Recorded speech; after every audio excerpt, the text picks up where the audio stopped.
जय हिंद दोस्तों, स्वागत है आप सभी का एक बार फिर से आपके अपने यूट्यूब चैनल एमएन टेक्नोलॉजी में। दोस्तों 7 चैप्टर हमारे हो चुके हैं। जो भी उनके इंपॉर्टेंट क्वेश्चन थे उन पे हमने डिस्कस कर लिया है। इस वीडियो में चैप्टर 8 के जो भी इंपॉर्टेंट क्वेश्चन है उस पर हम डिस्कस करेंगे। और इसमें 4 से 5 क्वेश्चन मैंने लिए हैं दोस्तों। और मैंने आपसे पहले भी बोला था भाई, जो लास्ट के 4 चैप्टर हैं 6, 7, 8, 9 ये इंपॉर्टेंट चैप्टर है। इनको भी आप पढ़ लेते हैं अगर, तो M1R5 का एग्ज़ाम निकालने से आपको कोई नहीं रोक सकता। ठीक है, अच्छे से पढ़ लेना। अगर आपके पास बुक है तो उसमें से पढ़ सकते हैं, अदरवाइज़ यहाँ से भी आप पढ़ सकते हैं। ग्रुप में इसका मैं PDF डाल दूंगा, वहाँ से भी आप इसको पढ़ सकते हैं भाई। ठीक है। और अगर आपने अभी तक हमारा टेलीग्राम ग्रुप ज्वाइन नहीं किया है दोस्तों, तो जाकर जरूर ज्वाइन कर लीजिए। वहाँ पे आपको सभी ओ लेवल के जो PDF में नोट्स हैं मैं वहाँ पे प्रोवाइड करा दूंगा। और अभी तक जितने भी नोट्स हैं मैंने अभी अब तक प्रोवाइड करा भी दिए हैं आप सभी को भाई। ठीक है, जाकर चेक कर लें और उन सभी को नोट्स को आप अच्छे तरीके से पढ़ सकते हैं। अगर आपकी कोई क्वेरी है, कोई डाउट है, आप इंस्टाग्राम पर मुझे फॉलो कर सकते हैं। वहाँ पर मेरी ID है अहमद टेक्नोलॉजी 1007 के नाम से। सभी बच्चे जाकर वहाँ पर मुझे फॉलो करें और अपनी कोई क्वेरी हो तो प्रॉब्लम हो मुझे शेयर कर सकते हैं। तो चलिए देख लेते हैं हमारा पहला क्वेश्चन क्या है भाई। ई वॉलेट का वर्णन करें और विभिन्न ई वॉलेट पेमेंट गेटवे की भी व्याख्या करें। जो ई वॉलेट पेमेंट गेटवे होता है उसको आपको यहाँ पे एक्सप्लेन करना है भाई। ठीक है, ई वॉलेट क्या है। ई वॉलेट एक ऑनलाइन प्रीपेड अकाउंट है जिसका उपयोग पैसों को डिजिटल रूप में स्टोर करने के लिए किया जाता है। आवश्यकता होने पर कंप्यूटर या स्मार्टफोन के माध्यम से ऑनलाइन ट्रांजैक्शन किया जा सकता है, जैसे पेटीएम, फ़ोनपे, गूगल पे, जितने भी ये आपके UPI हैं दोस्तों, सभी ई वॉलेट के अंतर्गत आते हैं भाई। ठीक है भाई। Types of e wallet. Closed e wallet, ये आपको मैं ई वॉलेट के प्रकार बता रहा हूँ। पहला जो है हमारा क्लोज्ड ई वॉलेट है भाई। ठीक है, ये ई वॉलेट केवल एक स्पेशल साइट के लिए यूज़ किया जा सकते हैं। इनके द्वारा आप किसी अदर साइट पर ऑनलाइन ट्रांजैक्शन नहीं कर सकते। ये एक प्रकार से पर्सनल डिजिटल वॉलेट है भाई। ठीक है, क्या है, एक प्रकार से पर्सनल डिजिटल वॉलेट होते हैं क्लोज्ड ई वॉलेट। दूसरा हमारा है सेमी क्लोज्ड ई वॉलेट। ये क्लोज्ड ई वॉलेट का ही दूसरा वर्जन है, लेकिन इनका यूज़ आप एक साइट के अलावा उस साइट से रिलेटेड अदर साइट पर भी ऑनलाइन ट्रांजैक्शन कर सकते हैं, लेकिन इसमें आपको कैश विड्रॉ करने की सुविधा नहीं दी जाती है भाई। ठीक है। तीसरा है ओपन ई वॉलेट। तीसरा है हमारा ओपन ई वॉलेट।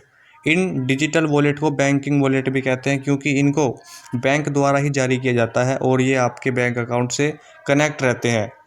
इनके द्वारा आप ऑनलाइन ट्रांजैक्शन करने के अलावा कैश विड्रॉल भी कर सकते हैं। तो ये 3 तरीके के क्या होते हैं भाई, ई वॉलेट होते हैं। क्वेश्चन नंबर दूसरा है हमारा, QR कोड और IFSC कोड पर आपको टिप्पणी करनी है भाई। QR कोड क्या है और IFSC कोड क्या है, एक्सप्लेन आपको यहाँ पर करना होगा। QR कोड, इसकी जो फुल फॉर्म होती है वो होती है क्विक रिस्पॉन्स कोड। ठीक है भाई, क्विक रिस्पॉन्स QR का मतलब होता है। QR कोड एक तरह का बार कोड है जिसमें डॉट्स की एक मैट्रिक होती है। इसे मैट्रिक कोड को इस मैट्रिक कोड को या 2 डायमेंशनल बार कोड भी कहा जाता है। डायमेंशनल का मतलब होता है दोस्तों आकार। ठीक है, इसे QR स्कैनर या मोबाइल कैमरा द्वारा स्कैन किया जा सकता है। QR कोड में कोई भी डाटा हो सकता है, जैसे बैंक अकाउंट डिटेल हो सकती हैं या किसी वेबसाइट का URL एप्लीकेशन भी उसमें हो सकता है भाई। ठीक है, उसके बाद आता है IFSC कोड क्या है। IFSC का मतलब क्या होता है, सबसे पहले ये पता होना चाहिए आपको। इंडियन फाइनेंशियल कोड IFSC की फुल फॉर्म होती है।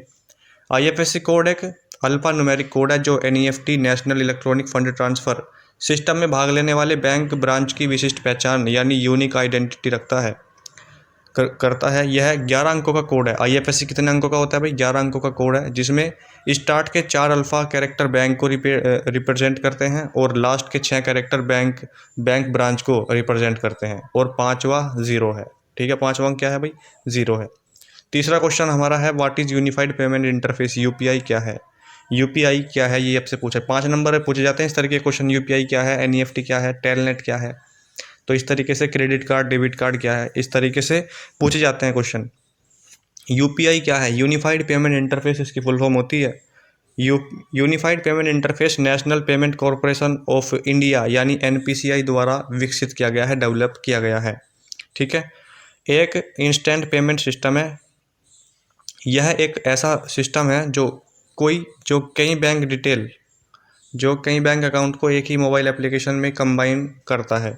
ठीक है, इसके साथ ही ये कई बैंकिंग सर्विस को भी कंबाइन करता है, जैसे बैलेंस इंक्वायरी, फंड ट्रांसफ़र करना हो, आपको बैलेंस इंक्वायरी करनी हो, अपना बैंक अकाउंट में बैलेंस आपको चेक करना हो, तो भी इसका यूज़ करते हैं। यूनिफाइड पेमेंट इंटरफेस यूपीआई को एनपीसीआई के द्वारा विकसित किया, ये मैंने आपको बताया 11 अप्रैल 2016 को किया था। कब? 11 अप्रैल 2016 को मुंबई में आरबीआई के गवर्नर डॉक्टर रघुराम जी राजन द्वारा इसको लॉन्च किया गया था भाई। ठीक है, ये आपको पता होना चाहिए। एमसीक्यू में पूछ सकता है कब लॉन्च हुआ था यूपीआई एनपीसीआई द्वारा और कब? 11 अप्रैल 2016 को भाई। ठीक है।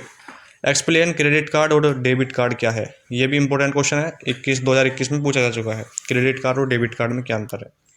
देखिए समझाता हूँ मैं आपको क्या होता है। क्रेडिट कार्ड एक पतली रेक्टेंगुलर प्लास्टिक कार्ड है जो आपको क्रेडिट बेस्ड ट्रांजैक्शन करने में हेल्प करता है। क्रेडिट कार्ड कस्टमर को एक pre defined credit limit provide करते हैं जिसका यूज़ वह शॉपिंग या किसी भी पेमेंट को करने के लिए कर सकते हैं। क्रेडिट कार्ड की क्रेडिट लिमिट कस्टमर के क्रेडिट स्कोर और मंथली इनकम के आधार पर बैंक द्वारा डिसाइड की जाती है। बैंक किस पर डिसाइड करता है भाई? आपकी मंथली इनकम पे डिसाइड करता है बैंक की आपकी इनकम कितनी है, आप कितना उससे खर्च कर सकते हैं। उसके बाद आता है डेबिट कार्ड। डेबिट कार्ड क्या है? हालांकि इनको सब यूज़ करते हैं, इनके बारे में सब जानते हैं, सब सहमत हैं, एग्जाम में आप लिख दोगे, फिर भी मैं आपको बता रहा हूँ। डेबिट कार्ड आपके सेविंग या करंट बैंक अकाउंट से लिंक्ड कार्ड है। जब आप बैंक अकाउंट ओपन करते हैं तो बैंक एक कार्ड जारी करता है जिसे आप एटीएम कहते हैं। एटीएम की फुल फॉर्म आपको कमेंट बॉक्स में बतानी है भाई सभी को। एटीएम की फुल फॉर्म सभी को बतानी है कमेंट बॉक्स में जो भी वीडियो देख रहे हैं। और पीओएस यानी पॉइंट ऑफ सेल, टर्मिनल पर पैसे निकालने या अपने खर्चों का भुगतान करने के लिए यूज़ कर सकते हैं। डेबिट कार्ड से आप केवल उतना पैसा खर्च कर सकते हैं जो वर्तमान में आपके बैंक अकाउंट में रखा गया है। जो भी बैंक अकाउंट में आपके पैसा है केवल आप उसे ही खर्च कर सकते हैं भाई। ठीक है, ये होता है डेबिट कार्ड और क्रेडिट कार्ड में अंतर। फिर पांचवा है क्या? डिजिटल वित्तीय उपकरण की व्याख्या करें। ऐसे डिवाइसेस जिनके माध्यम से ऐसे डिवाइसेस जिनके माध्यम से डिजिटल फाइनेंशियल सर्विस का यूज़ किया जा सकता है डिजिटल फाइनेंशियल टूल्स कहलाते हैं भाई। ठीक है, जैसे एटीएम हो गया, क्रेडिट कार्ड हो गया, डेबिट कार्ड हो गया, यूपीआई हो गया, ई वॉलेट हो गया, पीओएस हो गया, पॉइंट ऑफ सेल मशीन आदि सभी डिजिटल फाइनेंस टूल के एग्जाम्पल हैं। अगर आपसे पूछ ले इनमें से किस ये जैसे पूछेगा कि पीओएस किसका एग्जाम्पल है तो डिजिटल फाइनेंस टूल्स, ये जो इंपॉर्टेंट चैप्टर है चैप्टर 8 9। ठीक है, ये सबसे इंपॉर्टेंट है भाई। तो ये हो गए आपके इंपॉर्टेंट क्वेश्चन। कुछ इंपॉर्टेंट टॉपिक मैं आपको इसमें बताता हूँ अभी। देखिए भाई, इंपॉर्टेंट क्वेश्चन मैंने आपको करा दिए, लेकिन ये टॉपिक भी इंपॉर्टेंट है, ये पूछे जाते हैं एग्जाम में। ई वॉलेट क्या है, इस तरीके से पूछेगा आपसे, ई वॉलेट क्या है। ठीक है, तो एक्सप्लेन करना होगा वहाँ पे आपको अच्छे से। ई वॉलेट एक ऑनलाइन प्रीपेड अकाउंट है जिसका उपयोग पैसों को डिजिटल रूप में स्टोर करने के लिए किया जाता है। आवश्यकता होने पर कंप्यूटर या स्मार्टफोन के माध्यम से ऑनलाइन ट्रांजेक्शन किया जा सकता है। यह एक रियल वॉलेट का इलेक्ट्रॉनिक रूप है जिसका यूज़ कस्टमर द्वारा तुरंत और सुरक्षित रूप से ट्रांजैक्शन करने के लिए किया जाता है। जैसे पेटीएम हो गया, फ़ोनपे हो गया, आपका गूगल पे, ये सब कुछ इसके अंतर्गत ही आते हैं, ई वॉलेट के अंतर्गत ही आते हैं भैया। ठीक है, ये इसके टाइप्स मैंने आपको एक्सप्लेन कर दिए थे अभी। इसके टाइप होते हैं क्लोज्ड, ओपन, सेमी क्लोज्ड और सेमी ओपन। ठीक है, पीओएस ये इंपॉर्टेंट है भाई। पॉइंट ऑफ सेल क्या है? ठीक है, पॉइंट ऑफ सेल क्या है? रिटेल स्टोर पर यूज़ किया जाने वाला सिस्टम है जहाँ से आप भौतिक वस्तुओं की बिक्री का संचालन करते हैं। इसके माध्यम से सेल किए गए सामान के बिल का पेमेंट किया जाता है। इसकी शुरुआत 1879 में जेम्स रेटी के द्वारा की गई थी। पीओएस का यूज़ करने के लिए हार्डवेयर और सॉफ्टवेयर दोनों की ज़रूरत पड़ती है। अगर एग्जाम में पूछे कि पीओएस का यूज़ करने के लिए किसकी ज़रूरत पड़ती है तो हार्डवेयर और सॉफ्टवेयर दोनों की ज़रूरत पड़ती है हमको। इसमें टर्मिनल इसमें थर्मल प्रिंटर का यूज़ बिल को प्रिंट करने के लिए किया जाता है। किस प्रिंटर का भाई? थर्मल प्रिंटर का। थर्मल प्रिंटर किसका उदाहरण है? नॉन इम्पैक्ट का या इम्पैक्ट का, ये आपको कमेंट बॉक्स में बताना है भाई। थर्मल प्रिंटर किस प्रिंटर का उदाहरण है, ये मैंने ग्रुप में भी डाला हुआ है और आपको इसके लिए एक वीडियो भी मैंने बना के दी हुई है, तो इसको आपको बताना है। इंटरनेट बैंकिंग ये क्या है, इसको भी समझ लेते हैं। इंटरनेट बैंकिंग से भी एक क्वेश्चन आया था एग्जाम में, वो लेवल में। इंटरनेट बैंकिंग वह सिस्टम है जो कस्टमर को उसके नेट बैंकिंग से फाइनेंशियल और नॉन फाइनेंशियल ट्रांजैक्शन करने की सुविधा प्रोवाइड करती है, चाहे वह किसी अदर बैंक में मनी ट्रांसफ़र करना हो या ट्रांजैक्शन डिटेल को चेक करना हो या बिल पेमेंट करना हो। आप इंटरनेट बैंकिंग की हेल्प से और भी बहुत सारे काम कर सकते हैं। इंटरनेट बैंकिंग 24 घंटे और हफ्ते के 7 दिन फाइनेंशियल ट्रांजैक्शन करने की आपको अनुमति देता है। ठीक है, इंटरनेट बैंकिंग में मनी ट्रांसफ़र करने के लिए NEFT, national electronic fund transfer, RTGS, real time gross settlement और IMPS immediate payment system payment method का यूज़ किया जाता है। इन तीनों की फुल फॉर्म आपको पता होनी चाहिए भाई, NEFT, RTGS और IMPS। ठीक है, ये इम्पोर्टेंट नहीं है ज़्यादा, ये इम्पोर्टेंट है भाई NEFT।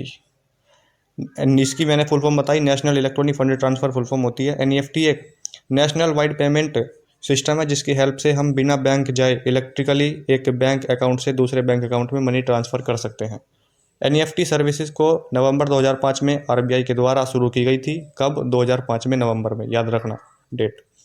NEFT में कई ट्रांजैक्शन का एक सेट बनाया जाता है जिसे बैच कहा जाता है और ट्रांजैक्शन को बैच वाइज एग्जीक्यूट किया जाता है। पहले NEFT ट्रांजैक्शन बैंकिंग कुछ घंटों के लिए ही अवेलेबल थी, लेकिन 16 दिसंबर 2019 से, कब से भाई? 16 दिसंबर 2019 से इसके माध्यम से फंड ट्रांसफ़र की समय सीमा 24 घंटे और हफ्ते में 7 दिन कर दी गई है। कभी भी कर सकते हो, छुट्टी नहीं है। NEFT के माध्यम से ट्रांसफ़र की जाने वाली राशि पर कोई अपर या लोअर लिमिट नहीं होती है। ठीक है भाई, कोई लिमिट नहीं होती है। NEFT की हेल्प से फ़ंड ट्रांसफ़र करने के लिए हमें अपने इंटरनेट बैंकिंग या मोबाइल बैंकिंग में लॉगिन कर सकते हैं और निम्नलिखित का यूज़ करके फ़ंड भेज सकते हैं, जैसे name of the beneficiary, account number, IFSC code से इंडियन फाइनेंशियल सिस्टम कोड। ठीक है, इनसे आप कर सकते हैं। उसके बाद है RTGS, ये भी इम्पोर्टेंट है। रियल टाइम ग्रोस सेटलमेंट इसकी फुल फॉर्म होती है। रियल टाइम ग्रोस सेटलमेंट एक फंड ट्रांसफ़र मेथड है जिसके माध्यम से बिना किसी देरी के रियल टाइम के बेस पर पैसा भेजा जाता है। RTGS सर्विस की शुरुआत कब हुई थी? मार्च 2004 में हुई थी भाई। कब हुई थी? मार्च 2004 में इसकी शुरुआत हुई थी और RBI के द्वारा की गई थी। RTGS सर्विस प्रेजेंट टाइम में मंडे से सैटरडे, 2 से 4 सैटरडे को छोड़कर 2 और 4 सैटरडे को छोड़कर सुबह 8 बजे से शाम 6 बजे तक अवेलेबल है। ठीक है। RTGS माध्यम से ट्रांसफ़र की जाने वाली मिनिमम अमाउंट 2 लाख है। आप RTGS के द्वारा मिनिमम कितना ट्रांसफ़र कर सकते हैं? 2 लाख। 2 लाख से कम नहीं कर सकते भाई। ठीक है, कितना कर सकते हैं? 2 लाख कर सकते हैं, इससे कम नहीं कर सकते। और इसकी कोई अपर लिमिट नहीं है, इसकी कोई सीमा नहीं है मैक्सिमम कि आप कितना ट्रांजैक्शन कर सकते हैं। मिनिमम 2 लाख और मैक्सिमम की कोई लिमिट ही नहीं है इसकी। IMPS ये लास्ट है भाई, इंपॉर्टेंट है। इमीडिएट पेमेंट सिस्टम इसकी फुल फॉर्म होती है। IMPS एक रियल टाइम पेमेंट सर्विस है जो 2400 घंटे और हफ्ते के 7 दिन अवेलेबल है। यह service national payment corporation of India NPCI के द्वारा विकसित की गई थी नवंबर 2010 को। ठीक है, कब? नवंबर 2010 को विकसित की गई थी, प्रारंभ की गई थी, जो कस्टमर को बैंक और RBI द्वारा ऑथराइज्ड यानी अधिकृत PPI प्रीपेड पेमेंट इंडस्ट्रियल वो इंस्ट्रूमेंट इशूर के माध्यम से तुरंत मनी ट्रांसफ़र करने की अथॉरिटी देती है। IMPS में 2 तरह के फंड ट्रांसफ़र किए जा सकता है। पहला क्या होता है? भाई? पहला होता है बेनिफिशियरी का नेम, अकाउंट नंबर और IFSC कोड, और दूसरा होता है MMID और मोबाइल नंबर। ठीक है। नोट इसकी फुल फॉर्म क्या होती है भाई और कितने नंबर का होता है ये? Mobile money identifier, MMID। इस तरह की फुल फॉर्म आप अक्सर ज़्यादा पूछी जाती हैं वो लेवल एग्जाम में कंफ्यूज करने के लिए, क्योंकि कब ना तो बच्चे को ये पता होती ना सुना होता है। MMID। ठीक है, मोबाइल मनी आइडेंटिफायर एक 7 अंकों की संख्या है। 7 अंकों का होता है। अगर पूछे कितने अंकों का होता है? 7 अंकों का होता है, जो बैंक के द्वारा जारी किया जाता है भाई। किसके द्वारा? बैंक के द्वारा जारी किया जाता है। MMID नंबर ही 7 अंकों का होता है। ऑनलाइन बिल पेमेंट, एक ये लास्ट पॉइंट है भाई, आपका लास्ट टॉपिक है online bill payment. Online bill payment customer को डिजिटल बैंकिंग के माध्यम से अपनी यूटिलिटी पेमेंट यानी उपयोगिता भुगतान ऑनलाइन करने के लिए प्रोवाइड, मतलब इससे आप अपना जो बिल निकलता है आपका बिजली का किसी का भी, आप ऑनलाइन भर सकते हैं। ऑनलाइन पेमेंट का यही मतलब होता है। प्रोवाइड करने वाली सुविधा कस्टमर अपने लाइट का बिल, मोबाइल का बिल, पानी का बिल, इंश्योरेंस पेमेंट आदि यूटिलिटी पेमेंट डिजिटल बैंकिंग के माध्यम से घर बैठे किसी भी टाइम कर सकते हैं। यही होता है। वर्तमान में ऑनलाइन बिल पेमेंट का चलन बहुत तेज़ी से बढ़ रहा है। ऑनलाइन बिल पेमेंट के लिए internet banking, mobile banking, credit card, debit card, e wallet का यूज़ करके आप UPI का भी यूज़ करके कर सकते हो। जो भी आपको करना है बिल अपना पे कर सकते हो भाई। ठीक है, अब तो सभी ये फैसिलिटी होती हैं। तो ये इंपॉर्टेंट क्वेश्चन थे। और कुछ बच्चे यार डर रहे हैं एग्ज़ाम देने से कि सर क्या होगा, हमने कुछ नहीं पढ़ा, ये नहीं है, वो नहीं है। डरने की कोई ज़रूरत नहीं है, बिल्कुल भी आपको डरने की ज़रूरत नहीं है। जो मैंने ये वीडियो बनाई है उनको देखिए, और आपने दोस्तों जो भी पढ़ा है अपनी मेहनत पे विश्वास रखें। अभी तक भी दो दिन आपके पास है। 14 तारीख आज है, 15-16 को एग्ज़ाम है। 2 दिन भी आप अच्छे से मेहनत कर लो यार, एग्ज़ाम निकल जाएगा। डरने से कुछ नहीं होगा। ठीक है, डरने से आप क्या होगा बताओ? फेल ही हो जाओगे। लेकिन डरना नहीं है एग्ज़ाम में, अच्छे से एग्ज़ाम दो कूल होके।